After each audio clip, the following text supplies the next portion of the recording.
Hi, Lucia. Lucia, I know you have an offer for Brunel University, but can you give people your top tips on writing a personal statement? Well, I would say that again, like when I first thought about doing medicine and I thought about like the whole application process, the personal statement was quite daunting to me. I was a bit nervous about that. I didn't really know too much about it in terms of like the length and stuff, but then I would say, especially having like an advisor like you, I became a lot more comfortable when I started writing it.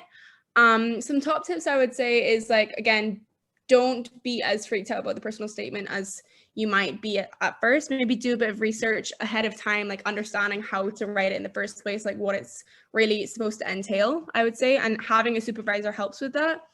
But I would say that the most important things for me were like having a broad spectrum of like work experiences, and then given the whole COVID situation, it wasn't really the easiest thing, but it's also a way to be a bit more imaginative and find ways to stand out, which is something I would say is like a really important thing with the personal statement, because it's what the universities are reading. It's basically their first kind of interaction with you on paper.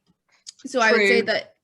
that you want to try and stand out a bit, but not in a kind of pushing way, but just in a bit more of an imaginative way. Show that maybe you think outside the box and that you can find new ways to do things, even when you're put in a difficult situation like the COVID situation, seeing as work experience was not easy to get.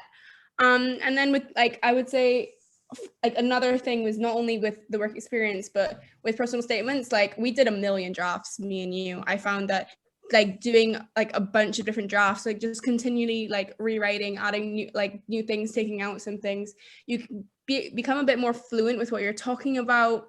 You feel more confident with what you're talking about. And I would say that that kind of helps you make like produce the best one that you can.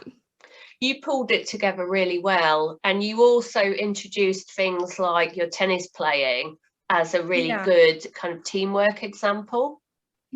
Absolutely. I think that again, especially with your guidance, like there are definitely certain attributes that you should include in your personal statement, like things that aren't really the most cliche, but are like they kind of separate you from other people, and then finding inventive ways to show that in your statement. So yes, you can say that you're a team player, but the difference between you and someone else saying that is the way in which you kind of portray that, and it comes through in your personal statement.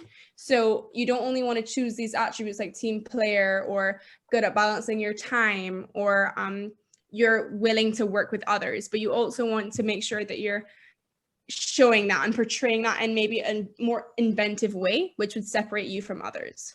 Yeah, you definitely did that. You had a really, you had really strong examples. Yeah, I find that like there are different ways that you can do that. It doesn't only have to be within like clinical work experience, but just in the activities that you have like in a day. Like for me, I used tennis and playing for Barbados and doing different things like that. But you can find a bunch of different ways, that maybe creative ways that aren't necessarily clinically based, but it's showing that you can bring something different to the table.